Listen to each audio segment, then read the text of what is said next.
Camp Concordia, Kansas, July 10, 1944, 2 o'clock in the afternoon. The boy stood in the medical tent doorway, and everything about him was wrong.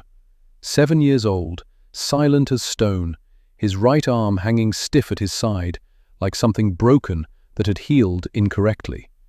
The fingers curled inward into a permanent partial fist. When he moved only with his left hand. The right arm simply existed beside him, useless and still. His father's hand rested on the boy's shoulder. A German officer, still wearing torn Wehrmacht trousers and an undershirt bleached pale by the camp laundry. The man's face carried the particular exhaustion of someone who had run out of options and now stood before his last hope. Corporal Nathaniel Crawford gestured them inside. 24 years old, trained as a combat medic, but assigned to camp duty after shrapnel tore through his left thigh at Anzio. He walked with a slight hitch now, a reminder that carried him through each shift with particular attention to how bodies held pain. The tent smelled of iodine and canvas heat. The July sun had turned the interior into something close to an oven, but the boy didn't seem to notice. He stood very still, watching Crawford with the kind of wariness that came from learning the hard way that adults who said they wanted to help often brought pain instead. Crawford knelt down, making himself smaller, making himself less threatening. He had learned this during 2 years of combat medicine. Children responded better to doctors who made themselves eye level. The boy's arm hung between them like an accusation. Crawford reached forward slowly, telegraphing every movement, and the boy's entire body went rigid. Not fear exactly, anticipation. The kind that comes from knowing something terrible is about to happen, and there's nothing you can do to stop it. Crawford's fingers made contact with the skin of the boy's forearm, barely touching, the lightest pressure possible. The boy gasped, his whole body locked. Tears sprang to his eyes, though he made no sound. And then he spoke, 4 words in German, delivered in a small voice made certain by months of repetition. Es brennt, wenn man es berührt. The father translated, his English heavy with accent but clear enough. He says it burns when you touch it. Crawford withdrew his hand immediately, but he had felt enough in that brief contact. The skin was wrong, hot, warmer than the surrounding tissue. The texture felt strange under his fingers, not like scar tissue, which was typically tough and fibrous. This felt almost soft, like overripe fruit ready to split. And underneath he had felt something that shouldn't be there, something moving. Something alive in the way that foreign objects embedded in living tissue sometimes seemed alive, migrating slowly through muscle and fascia as the body tried desperately to expel what didn't belong. Crawford sat back on his heels, looking at the boy's face. 7 years old. The same age Crawford's nephew back in Richmond, the same blonde hair, though this boy's was shorn close to the scalp, in the prison camp style. The same frightened eyes that children everywhere wore when the world had taught them that safety was a lie adults told. "How long has it been like this?" Crawford asked. The father conferred with the boy in rapid German, then, turning back to Crawford, 4 months since the injury. It healed, but the burning never stopped. 4 months. Crawford had seen enough combat wounds to know that burns this old should not still be producing heat, should not cause this level of pain from simple touch. The wound should have healed, scarred over, become inert. The fact that it hadn't meant something else was happening beneath that puckered skin, something the initial treatment had missed. He stood up, his own leg complaining about the movement, and walked to his medical supplies. "I need to clean this properly. Really look at what's going on underneath. It's going to hurt. I'm not going to lie to the boy, but I'll be as gentle as I can." The father nodded slowly, then translated for the child. The boy's expression tightened, but he extended his arm with the resigned courage of someone who had learned that protest changed nothing. Crawford worked carefully, using warm water and clean gauze to soften the scarred tissue. The pattern of the scarring told a story. This wasn't flame contact, this was blast exposure. The scattered, irregular damage of a pressure wave and superheated air. The kind of wound you got from being too close when ordnance exploded. He had seen wounds like this at Anzio, on soldiers twice the boy's age, who screamed through morphine while Crawford tried to save limbs that were already lost. This boy had made no sound except that initial gasp. As Crawford cleaned, the father spoke quietly, filling the silence with explanation. They had come to Camp Concordia in boxcars, 600 German prisoners rolling across Kansas wheat fields that stretched flat and golden to every horizon. June of 1944. The war in Europe was turning, Normandy beaches still slick with recent violence, and America's heartland had transformed itself into a vast archipelago of detention, camps where captured soldiers waited for the world to reshape itself. The boy's name was Emil Schneider. The father was Werner Schneider, 42 years old, a career officer who had joined the Wehrmacht in 1935 when Germany was rebuilding itself and the future seemed navigable. He had served in Poland, France, North Africa, Italy. Theatres that turn from victories into retreats, from certainties into questions he could not answer even to himself. His wife had died in Hamburg during a firebombing in 1943. Emil had been with relatives in the countryside when it happened, spared the flames but not the orphaning.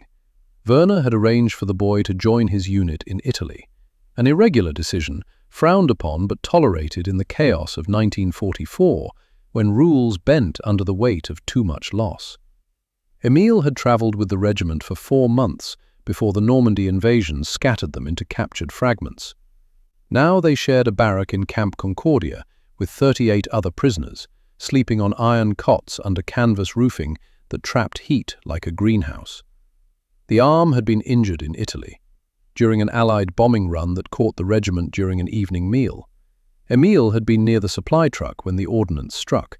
The explosion threw him 15 feet. He woke with his right forearm burned, skin angry red and blistered. The regimental medic had treated it with what supplies remained: sulfur powder, bandages, morphine for the pain. The burns had healed badly. Scarring formed thick and rigid, pulling the skin tight across muscle and tendon. The fingers curled inward, losing their flexibility. And worse, the pain persisted long after healing should have completed. Not the sharp pain of fresh injury, but a deep, burning sensation that flared whenever anything touched the scarred tissue. Werner had requested medical attention multiple times during processing. The guards nodded, made notes, promised someone would examine the boy. Days passed. Emil said nothing, bore it silently, the way children learned to bear things when adults had no solutions to offer. Finally, on the 4th day, a guard had appeared at their barrack. Medical tent. Now. Crawford listened to all of this while he worked, cleaning away months of accumulated damage, preparing the area for what he needed to do next. When Werner finished speaking, Crawford met his eyes. "I need to make a small incision, just to see what we're dealing with. I can give him something for the pain first, but I need to understand what's causing this before I can help." Werner translated. Emil's face went pale, but he nodded once. A small, brave gesture that made Crawford's chest tighten with something he couldn't quite name. The morphine took 10 minutes to work. Crawford used the time to prepare his instruments: a small scalpel, forceps, gauze, a basin of sterilized water. The tools of his trade laid out on a clean towel like an offering to some god of healing who might or might not be listening.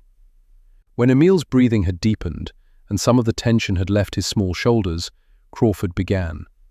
The incision was tiny, less than an inch, just enough to see beneath the surface scarring, just enough to understand what 4 months of burning had been trying to tell anyone who would listen. What Crawford found made him stop, made him set down his instruments and stare. Beneath the surface scarring, embedded in the tissue itself, were fragments, metal fragments. Shrapnel from the original explosion, pieces so small they had been missed during initial treatment, now buried in muscle and fascia, where they continued to cause damage. The body had tried to encapsulate them, forming small pockets of inflammation around each foreign object. But encapsulation only went so far. The fragments remained there, moving slightly with muscle contraction, grinding against tissue, causing the burning sensation Emil had tried to describe in the only words a 7-year-old had for that kind of relentless pain.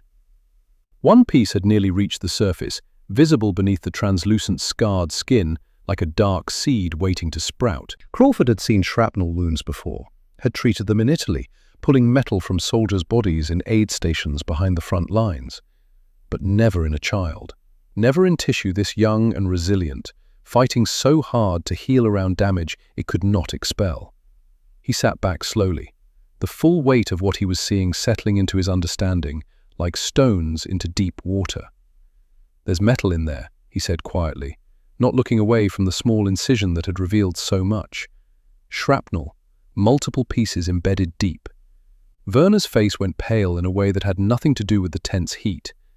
"Can you remove it?" Crawford met the man's eyes, father to father, though Crawford had no children of his own. But he had a nephew. He had held that boy when he was Emil's age. He knew what it meant to look at a child and see the entire future compressed into 7 years of blonde hair and frightened eyes. "Yes," Crawford said, "but it's going to require surgery. Real surgery, not field medicine." He paused, and the pause held all the things he didn't want to say, but had to anyway. "It should have been removed months ago. Every day it stays in there causes more damage. The infection risk alone." He stopped himself. No point in cataloguing all the ways this could have gone worse, all the ways it still might. Werner's voice carried quiet desperation when he spoke. "We had no facilities. We were retreating. No hospitals, no equipment. The medic did what he could." Crawford nodded. He understood. War made triage inevitable. A child's arm, burned but not bleeding, functionally intact, despite pain. That child got bandaged and morphined and moved to the back of the line, while soldiers with arterial bleeding and sucking chest wounds claimed the limited medical resources. He understood. But understanding didn't change the fact that 7 pieces of metal had been living in this boy's arm for 4 months, causing pain every single day, migrating slowly towards surfaces and nerves and blood vessels where they could cause damage that no amount of surgery would fix. "I'll need to schedule operating time," Crawford said, already thinking through the logistics. "Talk to Colonel Harrison, get proper authorization. This isn't emergency medicine, but it can't wait much longer either. The infection risk, the nerve damage." "How soon?" Werner asked. 2 days, maybe 3. I'll push for 2. Crawford looked down at Emil, who sat drowsy with morphine, his injured arm resting on the examination table like something separate from his body, like something that had betrayed him and now waited for judgment. "Tell him he's going to be okay," Crawford said. "Tell him we're going to fix it." Werner spoke softly in German, the words flowing like water over stones, smooth and practiced and carrying more weight than their syllables suggested. Emil nodded, not quite comprehending through the morphine haze, but trusting because he had no other choice. When they left, Werner supporting Emil with one hand on the boy's good shoulder, Crawford stood in the empty tent and looked at the 7 small fragments he had removed during that exploratory incision. He had placed them in a metal dish where they caught the afternoon light and glinted with the particular malevolence of all objects that didn't belong inside human bodies. 7 pieces. And those were just the ones close enough to the surface to extract easily.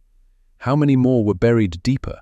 How many more were waiting to migrate, to cause pain, to threaten the function of a 7-year-old's arm? Crawford thought about his own injury at Anzio, the shrapnel that had torn through his thigh and ended his combat deployment. He had been one of the lucky ones. The field surgeon had gotten all the metal out on the first try. Clean wounds, relatively speaking, the kind you could recover from, given time and rest and the mercy of infection that never came. He thought about the soldier he couldn't save, the one who had bled out while Crawford's hands froze, locked by fear or shock, or the sudden understanding that all his training meant nothing against the reality of arterial bleeding and insufficient supplies and time running out like water through his fingers. He had not been able to save that soldier, had carried the weight of that failure every day since, had felt it in the limp that marked every step he took. But he could save this boy. The realization came clear and certain, settling into his chest like something that had always been there, but only now found words. He could save this boy, not because of exceptional skill or heroic intervention, but because he had the tools and the knowledge and the time. because this wasn't a battlefield with artillery falling and 100 other wounded waiting their turn. This was a medical tent in Kansas in the summer of 1944, and he had everything he needed except permission. So he would get permission. Crawford cleaned his instruments with methodical care, laying each one out to dry in precise order. He made notes in his medical log about the case. 7-year-old German national, dependent of POW, presenting with chronic pain and embedded shrapnel, 4 months post-injury, requires surgical extraction. The words looked official enough on paper, clean enough. They didn't capture the way the boy had gasped when Crawford touched his arm. Didn't convey the quiet desperation in Werner's voice, or the courage it took for a 7-year-old to extend an injured limb towards someone who had every reason to be his enemy. But they would have to do. Crawford closed his medical log and walked across the camp to Colonel Harrison's office, his leg protesting each step, the July heat pressing down like a physical weight. The wooden horse Emil would carve for him sat weeks in the future, waiting to be born from patience and gratitude, and the particular kind of hope that came from pain finally ending. But Crawford didn't know about the horse yet, didn't know about the letter that would arrive 38 years later, or the funeral where an old man would stand and speak about healing, having no nationality. All he knew was that a boy's arm was full of metal that didn't belong there, and he had 2 days to convince his commanding officer that some things mattered more than protocol. He knocked on Harrison's door and waited. Inside, through the thin walls, he could hear the colonel shuffling papers, the small sounds of military bureaucracy continuing its endless work of turning human suffering into forms that could be filed and forgotten. Crawford knocked again, harder this time, and when Harrison called for him to enter, he pushed open the door and stepped inside with the full weight of what he was about to ask already heavy on his shoulders. The burning would stop. One way or another, he would make sure of that. He had failed once before, and that failure had marked him. But this time would be different. The boy's arm could be saved, the metal could be removed, the pain could end. All Crawford needed was permission to try. Colonel Harrison looked up from his paperwork with the expression of a man who had been interrupted one too many times that day. 53 years old, career Army, his desk covered with the endless documentation required to keep 600 prisoners of war fed, housed, and accounted for in the middle of Kansas farmland. "What is it, Crawford?" Crawford stood at attention, though his injured leg made the posture imperfect. "Sir, I need authorization for a surgical procedure. German POW dependent, 7 years old, embedded shrapnel requiring extraction." Harrison set down his pen with deliberate slowness. "A dependent, not a prisoner of war." "No, sir, the son of a captured officer. But the injury is severe, multiple fragments embedded in the right forearm, 4 months untreated. Without surgery, he'll lose function of the arm, possibly the arm itself, if infection sets in. Geneva Convention is unclear on the medical treatment of dependents, Corporal. They're not supposed to be here in the first place." Harrison leaned back in his chair, the wood creaking under his weight. "We have 600 prisoners in this camp. If I authorize surgery for one child, where does it stop? Every dependent with a toothache, every minor ailment becomes a surgical emergency." "This isn't minor, sir. I've examined the wound. The shrapnel is migrating. One piece is less than 2 millimeters from the radial artery. Another is pressing against the nerve bundle. If either shifts—" "I understand the medical reality, Crawford." Harrison's voice carried the particular weariness of command, the weight of decisions that had no good answers. "What I'm asking you to consider is the precedent. This camp is already under scrutiny. There are people in Washington who think we're too soft on the prisoners, too accommodating. If we start performing elective surgeries on enemy nationals who aren't even officially POWs..." The word elective hung in the air between them like an accusation. Crawford's hands clenched at his sides. "He's 7 years old, sir. My nephew back home is 7. Same blonde hair. Same—" He stopped himself, hearing how it sounded, how it revealed too much about what drove him. Harrison studied him for a long moment. The silence stretched, broken only by the sound of the camp outside. Voices calling in German and English, the crunch of boots on gravel, the endless Kansas wind pushing against the building's thin walls. Finally, the colonel spoke. "If this surgery fails, if the boy dies on your table, or loses the arm anyway, or develops complications we can't treat, you understand what that means for you? For this camp?" "Yes, sir." "Court-martial, possibly dishonorable discharge. At minimum, reassignment to somewhere that makes this posting look like a resort." "I understand, sir." Harrison pulled a form from his desk drawer. Standard medical authorization, requiring a commanding officer's signature. He stared at it for what felt like an hour compressed into 30 seconds. Then he signed it. "You have 48 hours, Harrison said without looking up. "Do it quietly. If it succeeds, we'll credit it through proper channels. Make it look like routine medical care that any POW would receive. If it fails," he finally met Crawford's eyes. "You're on your own. I never signed this. We never had this conversation. Clear?" "Crystal, sir." "And Crawford, don't make me regret this." Crawford took the authorization with hands that didn't quite shake, saluted, and left before the colonel could change his mind. The camp's medical facilities were not designed for surgery.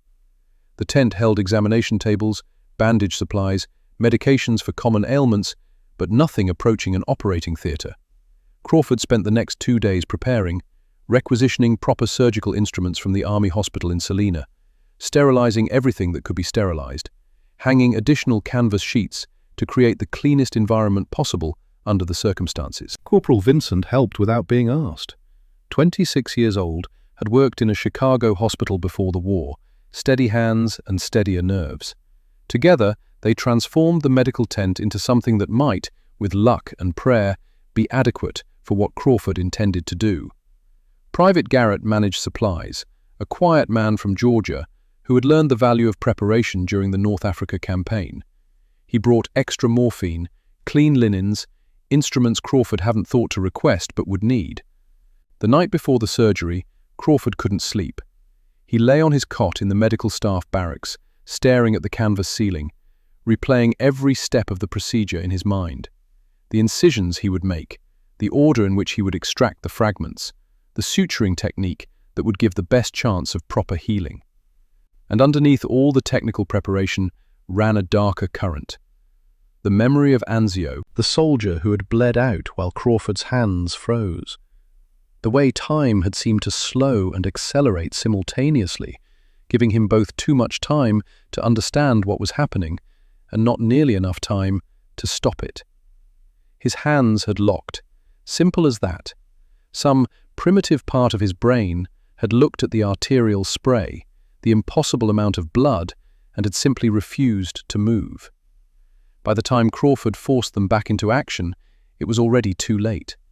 The soldier's eyes had gone distant, his breathing had stopped, and Crawford had knelt there in Italian mud, with blood on his hands, and the knowledge that he had failed burned into his chest like a brand.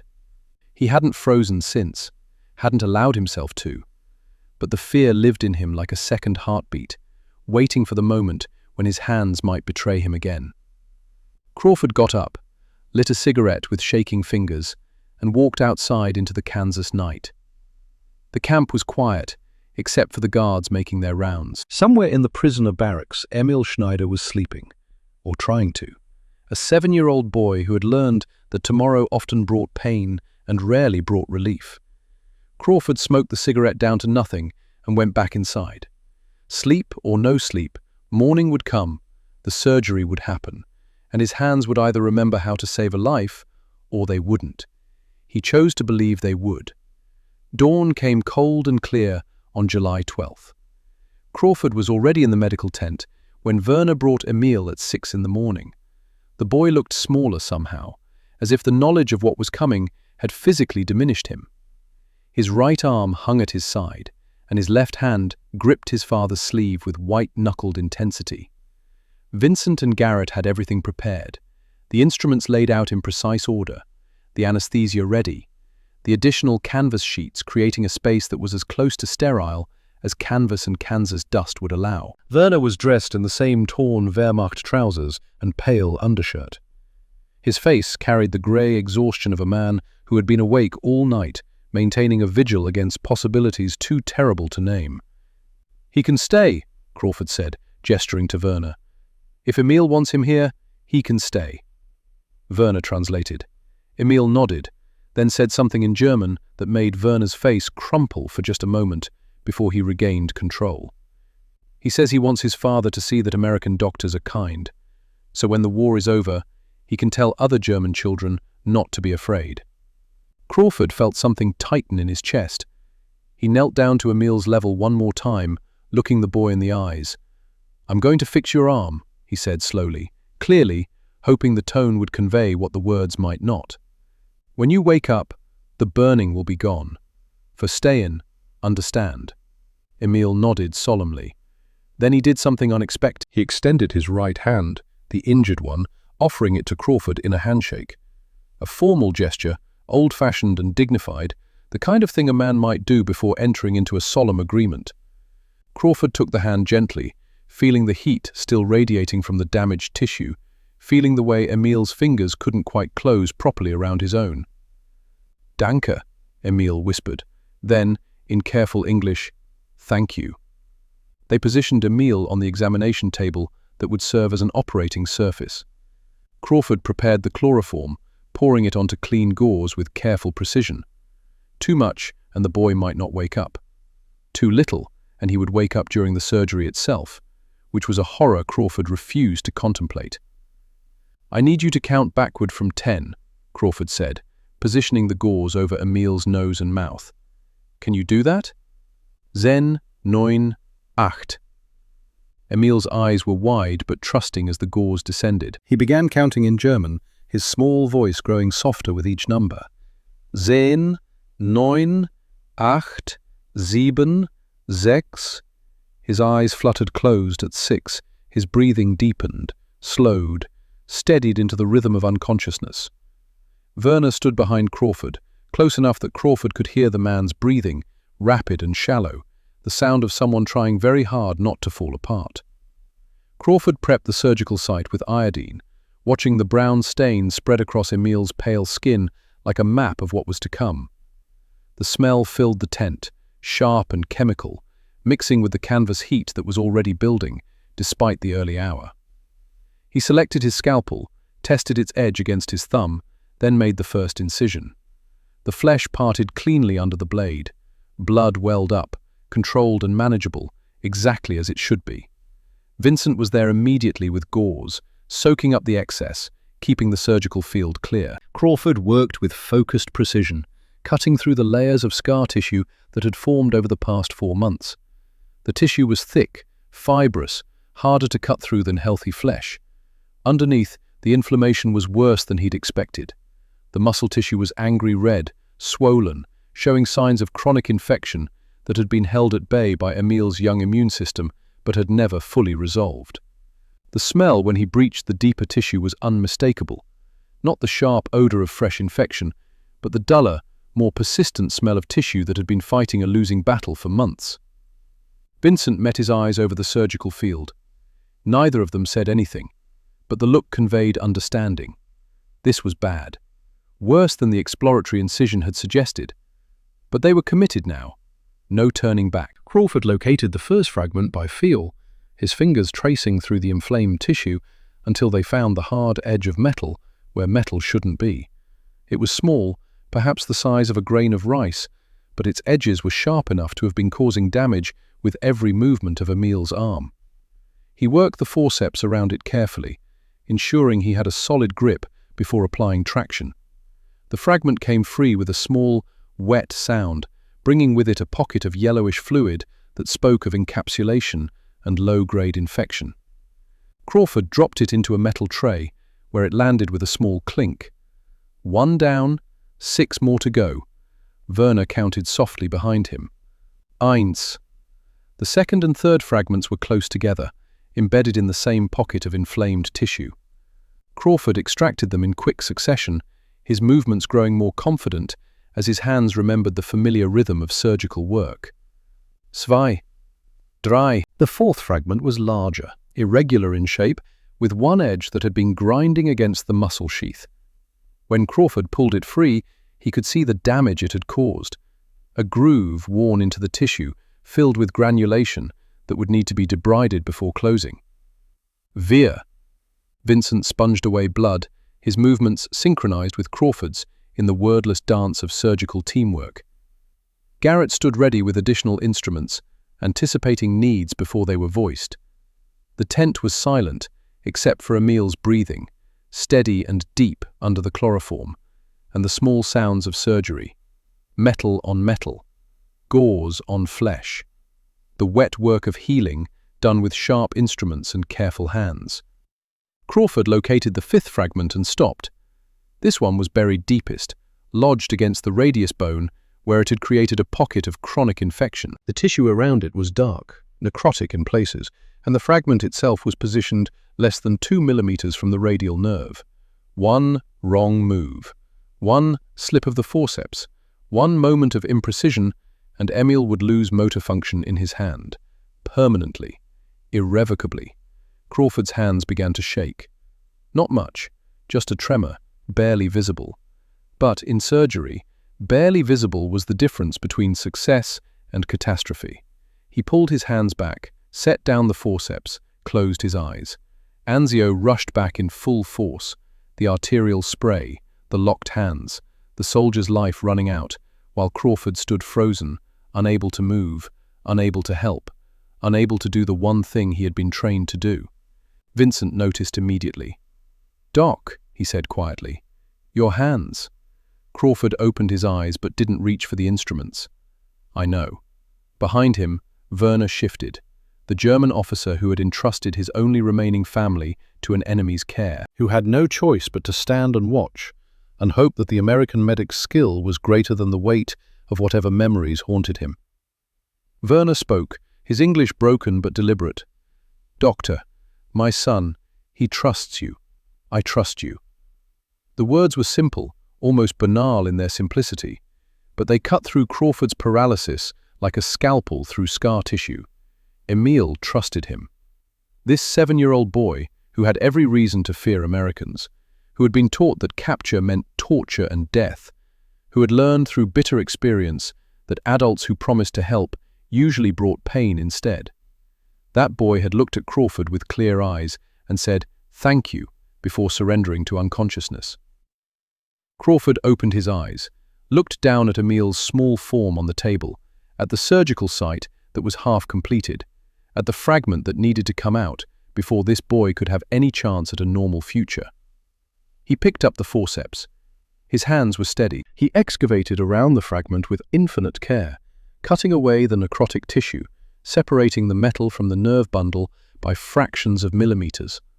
The work was painstaking, precise, requiring the kind of focus that left no room for fear or memory or anything except the immediate reality of tissue and bone and metal. The fragment was 1/2 inch long. When Crawford finally got the forceps around it and began to extract, he felt resistance. The metal had become partially embedded in the bone itself, held in place by months of inflammatory tissue. He applied steady traction, not forcing it, just maintaining constant pressure, letting the tissue release gradually rather than tearing free. The fragment came loose all at once, and as it did, a small spray of blood erupted from the surgical site. Crawford's heart stopped. The fragment had been pressing against a small artery, not the radial artery itself, but a branch vessel that fed the surrounding tissue. The constant pressure had thinned the arterial wall to the point where removal created a breach. Vincent was there with gauze before Crawford could ask, applying pressure while Crawford worked to clamp the vessel. The bleeding was manageable, not the catastrophic arterial spray that had haunted his nightmares, but enough to be dangerous if not controlled quickly. 3 minutes of careful work, and the vessel was clamped, tied off, the bleeding stopped. Crawford dropped the 5th fragment into the tray with hands that were shaking again, but this time from adrenaline rather than fear.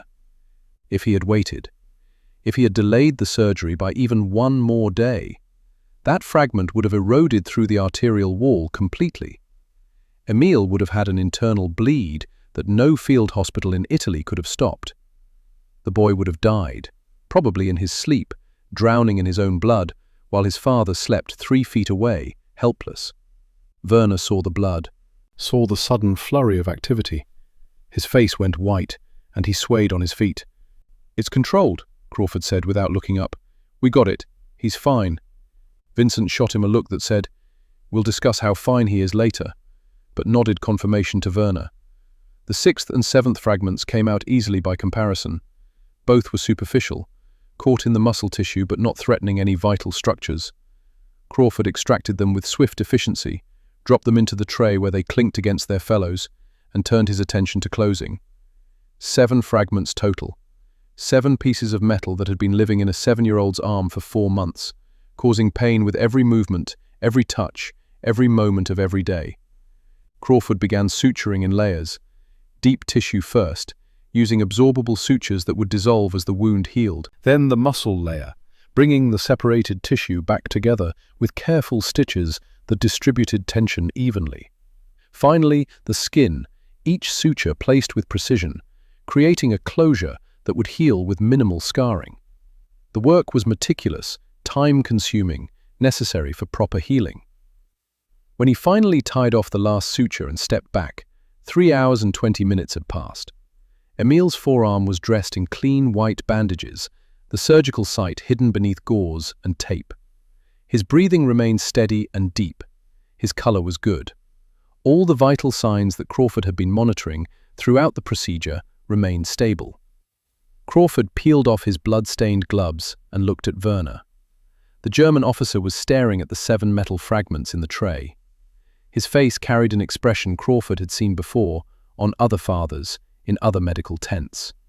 The look of someone who has just understood how close they came to losing everything. "Danke," Werner said, the word barely audible. Then again, louder, in English. "Thank you." Then he said something longer in German, words that flowed like a confession or a prayer, and when he finished, there were tears on his face that he made no effort to hide. Crawford didn't need a translation. The gratitude was universal. The relief transcended language. "He'll sleep for another hour," Crawford said, his own voice rough with exhaustion and emotion he hadn't let himself feel during the surgery itself. "When he wakes, there will be pain. I'll give him morphine for that. But the burning—" He paused, looking at the tray of fragments one more time. "That should be gone. Once the surgical swelling goes down, the burning should be completely gone." Werner nodded, unable to speak, and reached out to touch his son's good hand, where it lay relaxed and open on the table. Emil woke in the afternoon with pain radiating from his arm like fire. A different fire than before. Not the burning he had lived with for 4 months, but the sharp, clean pain of tissue that had been cut and sutured and was now beginning the work of healing. Crawford was there immediately with morphine, watching for allergic reactions or respiratory depression. The boy's breathing stayed steady. His color remained good. After 20 minutes, the rigid tension in his small body relaxed, and his eyes, which had been squeezed shut against the pain, opened slowly. "Es brennt noch?" Crawford asked in his rough, unpracticed German. "Does it still burn?" Emil considered the question seriously, testing the sensation internally. Then he shook his head. The burning was gone. Crawford kept Emil in the medical tent for 3 days, monitoring for infection or complications. He changed the bandages twice daily, examining the surgical site with the particular attention of a man who knew that infection could turn even the most successful surgery into catastrophe. The sutures held. The tissue looked healthy. Pink and angry, yes, but the kind of angry that came from healing rather than the duller, more ominous inflammation that preceded sepsis. On the 3rd day, when Crawford touched the skin around the surgical site, Emil didn't flinch, didn't gasp, simply watched with those clear grey eyes as Crawford's fingers probed gently, testing for heat, for swelling, for any sign that something underneath was going wrong. "Does it burn?" Crawford asked. Emil shook his head. Then, in English that was getting better every day, "No burn, just hurt, but different hurt." "Good hurt," Crawford said. "Healing hurt." "Ja, good hurt." Crawford rewrapped the bandages, securing them with care, and told Werner that Emil could return to the barracks. But he wanted to see the boy every day for 2 weeks, check the healing, make sure the pain continued to decrease rather than increase, ensure that the burning never returned. The daily examinations became routine, a rhythm that structured their mornings in the suspended reality of the prison camp. Emil would appear each morning at the medical tent, Werner accompanying him, and Crawford would unwrap the bandages to inspect his work. The surgical site healed with gratifying speed. Youth's advantage. Tissue that remembered how to repair itself efficiently, cells dividing and connecting with the inexorable logic of biology doing what it was designed to do. Within a week, the sutures could be removed. Crawford worked carefully, cutting each one and drawing it free, while Emil sat very still, watching the process with the fascination children sometimes showed for their own wounds. As if by observing closely enough, they could understand the mystery of how broken things became whole again. Within 2 weeks, the incision had closed to a thin red line. More significantly, Emil had begun using his right hand again. Tentatively at first, as if expecting the burning to return at any moment, then with increasing confidence as he realized that the pain was truly gone, that his body had been freed from the metal fragments that had been grinding against tissue and nerve for 4 long months. The fingers, though scarred and slightly stiff, regained most of their flexibility. He could grip, could throw a small ball that one of the other prisoners had made from wound canvas and string, could feed himself and dress himself and participate in the barracks games that occupied children's time when there was nothing else to do but wait for the war to end. Crawford watched this recovery with satisfaction that went beyond professional pride. The surgery itself had been relatively straightforward for anyone trained in trauma medicine, but its significance lay elsewhere, in the moment when help could be offered and accepted across lines that divided the world into enemies, in the possibility that healing could matter more than politics or nationality or any of the other abstractions that made men kill each other. August arrived with heat that turned Kansas into a furnace. The camp adapted to survive it. Work details scheduled for early morning and late evening. Midday reserved for shade-seeking and stillness. Prisoners and guards alike moved through the heat with careful conservation of energy, understanding that the sun was an enemy that required respect. Emil appeared at the medical tent one afternoon in mid-August, carrying something wrapped in newspaper. Crawford was inventorying supplies when the boy entered, his right arm now nearly healed, holding the small package carefully in both hands. "For you," Emil said, in English that had improved remarkably over the past month. The words came easier now, though his accent remained thick, each syllable shaped by a tongue that had learned German first. Crawford accepted the package and unwrapped it slowly. Inside was a carved wooden figure, a horse, perhaps 3 inches tall, rendered with meticulous detail. The neck arched in the classic pose of a running animal, the legs positioned mid-gallop, frozen in the moment between earth and flight, the mane carved in individual strands that would have required hours of patient work with simple tools. It was beautiful, the kind of folk art that carried value beyond its material, the kind of object that spoke of time and care and gratitude too large for words. "Did you make this?" Crawford asked, though he already knew the answer. Emil nodded. "My father taught me. Before the war." He held up his right hand, flexing the fingers that could once again grip and manipulate and create. The fingers that worked because Crawford had spent 3 hours and 20 minutes removing 7 pieces of metal from tissue that had tried so hard to heal around them. "For you, because you fix my arm." Crawford turned the horse over in his hands, examining the craftsmanship. Every detail was perfect. The curve of muscle along the shoulder, the delicate hooves, each one distinct, the flowing tail that suggested movement even in stillness. This had taken weeks of work, hours carved from days that had little enough to occupy them beyond waiting. "This is too nice to give away," Crawford said gently. Emil shook his head with the firmness of a child who had made a decision and would not be moved from it. "Gift. For you. You make the burning stop."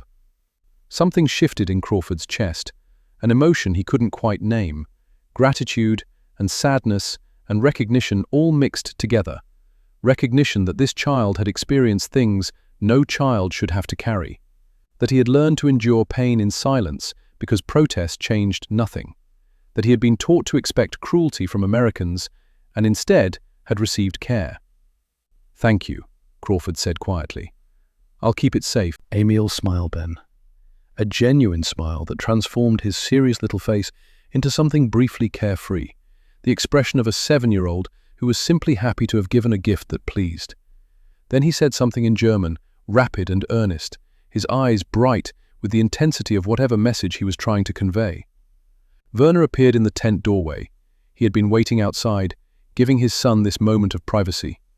Now he stepped forward, and his expression was complicated. Pride and sorrow mixing together in a way that spoke of too many losses and one small, unexpected grace. "What did he say?" Crawford asked. Werner's voice was quiet when he translated. He said, "You are a good doctor, better than the doctors in the German army, because you did not ask if he was worth healing before you healed him." The comment landed like a physical blow. Crawford stood there holding the wooden horse, processing the implication of what the child had observed, what he had been taught to expect from military medical care. The calculations that were made in wartime about who deserved resources and who didn't, about who was worth saving and who could be left to suffer or die. Finally, Crawford spoke. "Every patient is worth healing. That's what medicine means." Werner translated. Emil nodded solemnly, as if this confirmed something he had suspected but needed to hear stated explicitly, as if the world had just revealed a truth that contradicted everything else the war had taught him. After they left, Crawford sat at his desk for a long time, holding the carved horse. Eventually, he placed it on the shelf above his medical supplies, where it would remain for the rest of his time at Camp Concordia, a small wooden reminder of why the work mattered, regardless of which uniform the patient wore. September brought cooler air and the first hints of autumn, turning the prairie grass from green to gold. October passed in the rhythm of camp life. The war in Europe continued its grinding progress, news filtering in through radio broadcasts that guards and prisoners alike gathered around to hear. Allied forces advancing, German defenses collapsing and reforming, the shape of the world changing even as they waited in Kansas for history to decide their futures. November arrived cold and clear, and with it came Crawford's transfer orders. Combat hospital in France, replacing a surgeon killed near Metz. Report to Fort Riley within 72 hours. The orders were brief, official, allowing no room for protest or delay. Emil heard about the transfer through the camp's efficient rumor network. He appeared at the medical tent that afternoon, and Crawford could see that he had been crying, though the boy tried to hide it. "You go?" Emil asked. "Yes, new assignment, in Europe." "Then you will see Germany." "Maybe, probably." Crawford knelt down, making himself eye-level with the boy one final time, a gesture that had become familiar between them, a way of saying that this conversation mattered, that the child's feelings deserved the same respect as any adult's. "Your arm looks good," Crawford said. "Keep it clean. Don't let anyone tell you it can't work. It works fine now." "I know." Emil extended his right hand, offering it in the same formal handshake he had given before the surgery, a gesture of respect and farewell. Crawford took the hand gently, feeling the normal grip strength, the normal flexibility. The surgery had worked. The healing was complete. This 7-year-old boy would grow up with full function of both arms, would be able to build and create and work with his hands in ways that would have been impossible if the shrapnel had remained buried in his flesh. "Thank you for fixing," Emil said. "You're welcome." Werner appeared in the doorway. He stepped forward, hand extended, and they shook in the way men did when words felt inadequate to the moment. "You saved his arm," Werner said in careful English. "Maybe saved his future. I do not forget this." "Just doing my job," Crawford said, though both of them knew it was more than that, or less than that, or somehow both simultaneously. "If we meet again after the war," Werner said, "I would like to thank you properly." Crawford nodded, not saying that they probably wouldn't meet again. Some things didn't need to be spoken aloud. That evening, Crawford packed his medical kit. The wooden horse went into the center, wrapped carefully in cloth to protect it from damage. Around it went his instruments, his supplies, everything that defined him as a medic, compressed into one canvas bag. He left Camp Concordia at dawn without looking back. Crawford served in France through the brutal winter of 1944 and into 45. He treated casualties during the Battle of the Bulge, where men froze to death in foxholes and the snow turned red with blood that steamed in the cold air. He participated in the final push across the Rhine, where resistance collapsed, and suddenly they were in Germany itself, in the heart of the enemy nation that was no longer capable of fighting back. He saw things that made Camp Concordia seem impossibly distant and peaceful. The aftermath of combat, the cost of victory measured in bodies and screaming, and young men who would never be whole again. He kept the wooden horse in his medical kit, wrapped carefully. Sometimes during brief respites between casualties, he would take it out and hold it, remembering a Kansas summer when healing had been simple and possible, when a child's arm could be fixed with surgery and patience, when the burning could actually stop. The war ended in May.